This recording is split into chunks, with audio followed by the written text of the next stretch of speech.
Online and on the campaign trail, Theresa May is challenged by voters. In an ITV News Facebook interview, she's tackled over the NHS, workers' rights and fox hunting. I've always supported fox hunting, but crucially I'm not saying that I'm going to bring it back. What I'm saying is that we'll have a free vote in Parliament. While on a visit to Oxfordshire, the Tory leader is confronted over welfare cuts. I want my disability living allowance to come back, not have pips and get nothing. I can't live on £100 a month. Also on the programme, no new global cyber attacks, but a warning tonight. The threat is far from over. 16 years on, police search a garage for the body of the murdered schoolgirl Danielle Jones. And back down to earth with a gentle bump. The 101-year-old skydiver.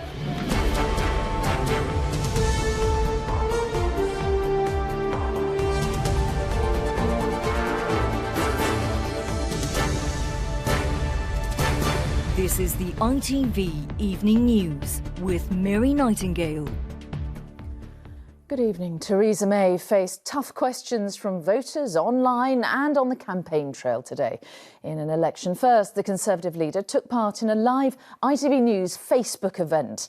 And Mrs May said she's in favour of bringing back fox hunting, hinted at more cash for the NHS and even answered a question from the Labour leader, Jeremy Corbyn, on TV debates. But there was particular anger over benefit cuts for the disabled, something one voter confronted her about on a visit to Oxfordshire. Here's our political editor, Robert Peston. Well, so nice of you to do this. Great to see you. It's all a little bit of history in a political and digital sense, a new online general election forum. Certainly, I don't think any Prime Minister has ever done this, actually.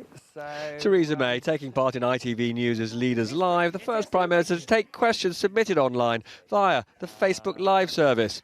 With 40,000 questions submitted in a 50-minute session, what was on viewers' minds? And now Rich Undar says, why do you want to bring back fox hunting? Look, this isn't a subject on which you either are for it or you're against it. I've always supported fox hunting, but crucially I'm not saying that I'm going to bring it back. What I'm saying is that we'll have a free vote in Parliament. Have you ever been fox hunting? No, I've never been fox hunting. Now, she didn't unburden herself with the contents of her soon-to-be-published election manifesto, but she gave a clue, maybe. Sam Selden is asking, will you put more money into the NHS on top of what you've already promised? Well, we'll set out, obviously, when we set out our manifesto later this week, the details of this, but we have put the 10... By 2020, it will be £10 billion extra. So was there a hint there that there might be some more money? There was a hint that you might have to wait to the manifesto. OK. And then a question from someone familiar to us and to her. From Jeremy Corbyn of Islington. He says, hello, Theresa May. As Prime Minister, you've served your elite friends by giving them tax cuts when wages have stagnated. House building is at its lowest since the 1920s. There are 20,000 fewer police on our streets since 2010, and the NHS is in crisis. Do you not think the British people deserve to see he and you debate live and on television? Well, what I think is more important is actually that I and he take question directly from the voters. I don't think people get much out of seeing politicians sort of having a go at each other. I think people want to hear directly. Now, this morning, the Prime Minister took questions the old-fashioned way in Abingdon. She was put on the spot by Cathy on benefit payments for the disabled through the introduction of personal independence payments.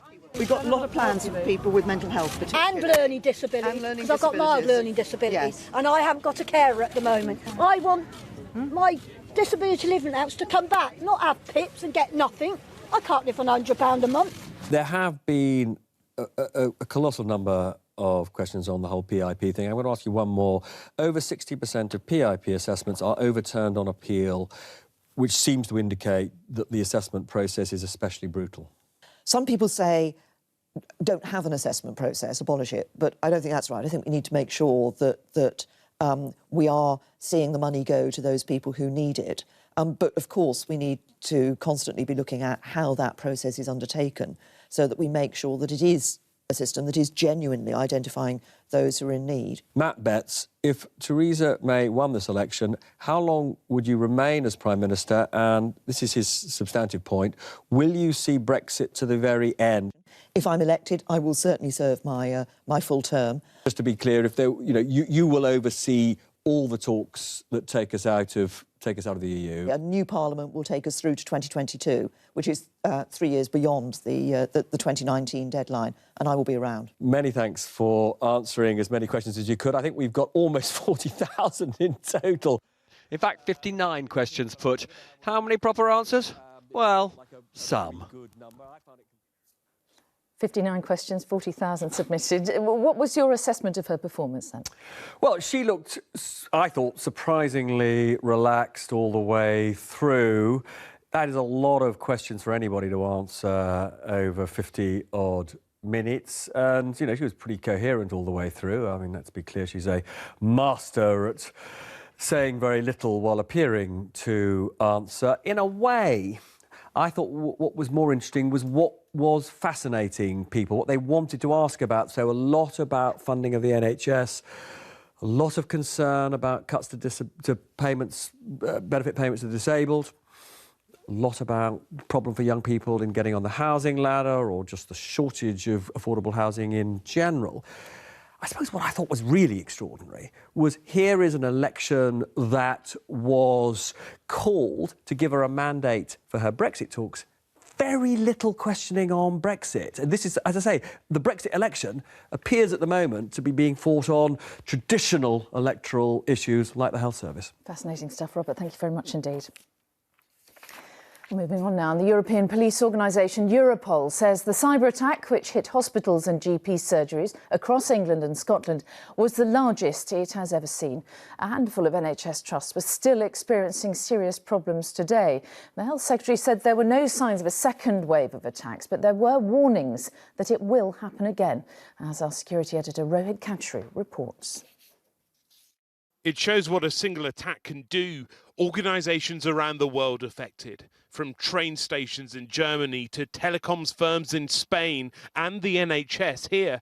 But how many of these organisations simply left the door open to an obvious threat? There was no Monday morning meltdown as predicted, but at hospitals like this one in York, things have been tough. In Grantham, Alan Chalice was due to have a knee operation. He found out on Facebook it was cancelled.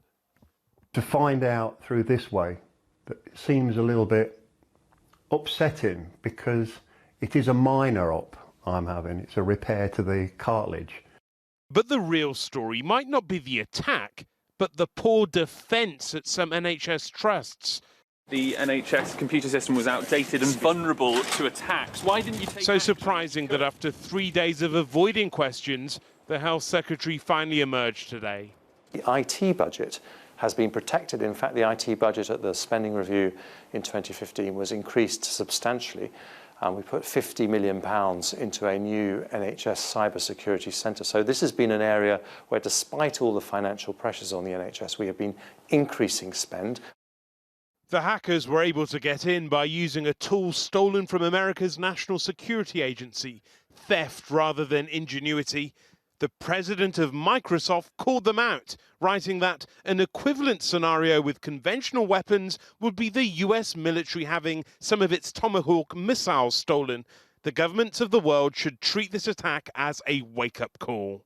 So who might be responsible? Is there anything that indicates whether this is a gang of kids in their bedrooms or a state? At the moment, from the information that we currently have available to us, we believe this attack is criminal intent, and that is why the National Crime Agency is the lead law enforcement agency.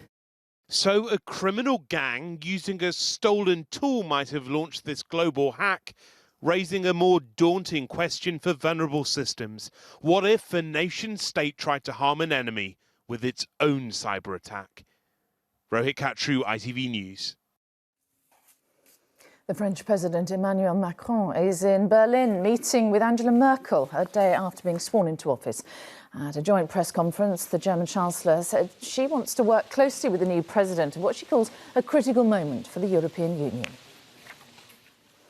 Here, the parents of a schoolgirl murdered 16 years ago have visited garages where detectives think her body may be hidden. Danielle Jones was last seen on her way to school in Essex in June 2001. Her uncle was convicted of her murder, but has never revealed where he hid her body. Paul Davis reports.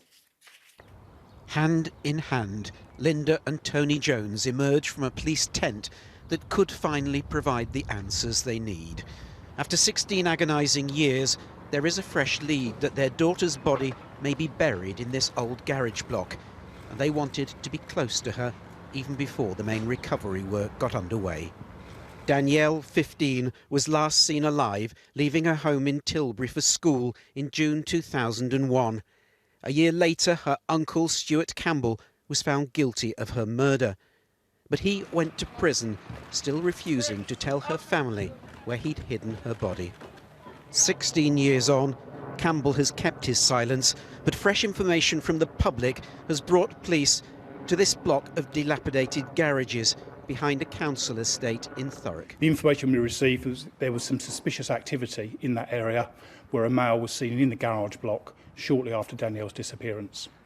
At the time, we searched over 1,000 garages in Thurrock in an effort to locate Danielle's body, but without any success. This is a credible line of inquiry. It's understood the police search is focused on the concrete bases of the old garages. It's long been suspected that Campbell, a builder, may have buried his niece's body in cement. Danielle's parents today said in a statement, "We are extremely grateful that the police are following up this information, and we know they are determined to do whatever they can to find Danielle. We think about Danielle every day, and we hope that this latest search may bring us answers to what happened to her 16 years ago." Linda and Tony Jones left the police to continue their grim search.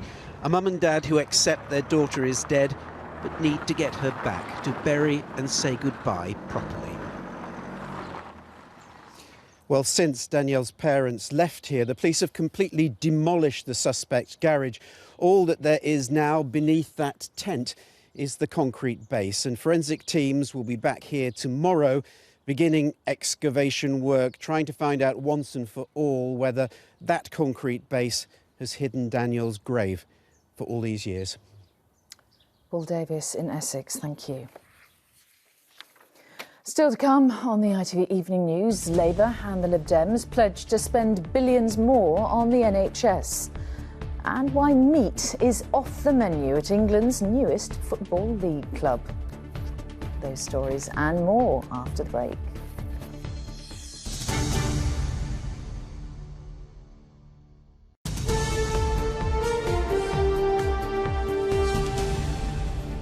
Again, welcome back. Both Labour and the Lib Dems focused on the plight of the NHS and its workers today. Jeremy Corbyn and Tim Farron addressed nurses at their annual conference at a time of growing anger about low wages. Mr Corbyn pledged to abolish their 1% pay cap and promised a £37 billion boost for the entire NHS. Mr Farron said nurses had been treated like dirt and pledged even more money. Rachel Younger reports.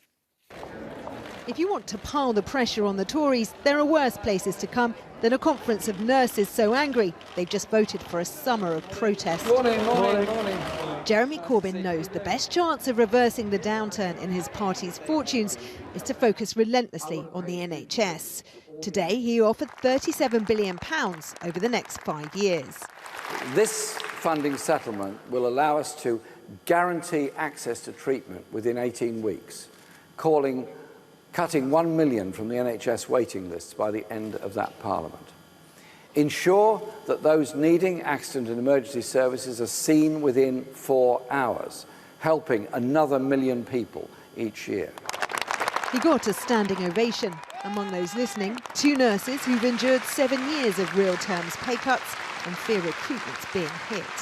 Over the past 7 years since I've been a nurse, there's been a significant reduce in the number of nurses that are recruited.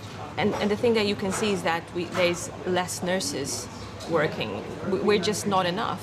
How tough is it to get by on what you're earning? It is tough not being able to kind of meet bills and mortgages, because we're not being paid fairly, really, for the work that we do. Were you expecting this, by the way? The Liberal Democrat leader meeting student nurses today is also promising to address that by ending the pay cap on nurses' wages and restoring training bursaries. He was frank about the price. We'll boldly say to the British people, if you want the best health and social care in the world, then it will cost you, but you will get it. It will cost you 1 penny on income tax for an additional £6 billion a year. Can I borrow this for one moment? It's quite simply this. For the many, not the few. For the many, not the few. But in the election battleground that is the NHS, it appears it's Jeremy Corbyn's message that's getting through. His supporters in West Yorkshire braving the rain today. Tomorrow, Labour need to spell out exactly how they'll pay for the promises pulling the crowds in. Rachel Younger, ITV News, Yorkshire. Well, the Conservatives had their own pledges for workers today, promising a new deal for all if they win the general election. The policies include a commitment to increase the national living wage, protection for pensions and a right to take extended leave to care for your family. Our business editor Joel Hills reports from Kent on what workers and businesses think of the idea. Here in Ashford, metal is being reshaped. Molten aluminium is cast into a series of van gearboxes. The Conservative Party is trying to recast itself, a party not just for the rich, but for ordinary working people. Back in the day, we're talking 10, 15 years, I don't think they were, but I think they are now. What's changed your mind? I think it's the leadership, really. Which party would get your vote as a working person? Pick one Labour. Don't know why. The Conservatives plan to guarantee existing employment rights under EU law and extend them. There'll be new protections for workers in the so-called gig economy. Employees will gain the legal right to take a year's unpaid leave to care for family members. And the national living wage, currently £7.50 an hour, will increase in line with median pay until 2022. I think generally companies should and could do more for staff. Not the sort of thing you expect to hear from the boss, but Tim Allen says he has no problem with what the Conservatives have set out today. You have 100 staff. Do you think there'll be many wanting to take a year's unpaid leave? I think there'll be very few that could take that up. The ability to take a year off unpaid would be beyond most people. Even I personally would find that difficult. So it's a bit of an empty benefit, isn't it? It is something of an empty benefit, yes. The unions aren't the force they were, but have 6 million members in Britain, each with a vote. The balance of power has gone too far in favour of the bad boss, undercutting the decent boss at the expense of working people. So yes, we need new rights, family rights, rights to training, rights to a voice, including at board level, but we want to see the detail. Theresa May is championing the rights of those on the factory floor. It's an unusual pitch for a Conservative leader. The question is, will she be believed? Joel Hills, ITV News in Ashford. In other news, the Moors murderer Ian Brady is receiving palliative care in hospital amid reports that he is on his deathbed. The serial killer, who's now 79, has been bedridden for the past few years. His lawyers say he is terminally ill. And the former Sun editor Kelvin Mackenzie has had his contract with the newspaper terminated. It follows criticism of one of his articles where he made offensive remarks about the footballer Ross Barkley. Now, England's newest Football League club can rightly claim to be green by name and green by nature. Forest Green Rovers from Gloucestershire is 100% vegan and is owned by a former New Age traveller. And it's just been promoted to the league for the first time in its 128-year history. Rupert Evelyn is at the club's new lawn stadium tonight. Rupert. Well, it's signings and selfie time for the players and the fans on this, their homecoming event. Forest Green Rovers lay claim to being the town with the smallest population ever to make it into the Football League. There is a rather racy celebrity author who is doing a lot of research on this club that is believed to be, say FIFA, the greenest club in the world. With the silverware taking pride of place on the dashboard, Forest Green Rovers return home to begin a new chapter in their footballing life. The club on the hill, as it's known, is in the Football League, and visitors can expect something different. The groundsman keeps the organic grass playing surface in shape using only natural products. Solar energy is used to power the lawnmower, and electric cars are a familiar sight. It's just the way the multi-millionaire green energy entrepreneur and club chairman wants it. We've had contact from Premiership clubs, from rugby and the cricket body and people like that, interested in our organic pitch, for example, or green electricity. So we know that people are interested in what we're doing, and that's perfect, because that's what we're here for. On goes Deutsch, he'll have a go! Oh, stunning! When the team from the Cotswolds beat Tranmere at Wembley yesterday, they did so fuelled on vegan food. Lunchtime today was no different, as the club only puts on a vegan menu. When we eat here, what the chairman pays for has to be vegan. So what they do in their own time is up to them. But I think what happens is when you're around something like that, you start to think about it and practice it, and you realise that there's something in it. Author Gilly Cooper is a fan who appreciates the club's winning recipe. It's David and Goliath, isn't it? It's the most exciting club, the littlest club in the world, in the country.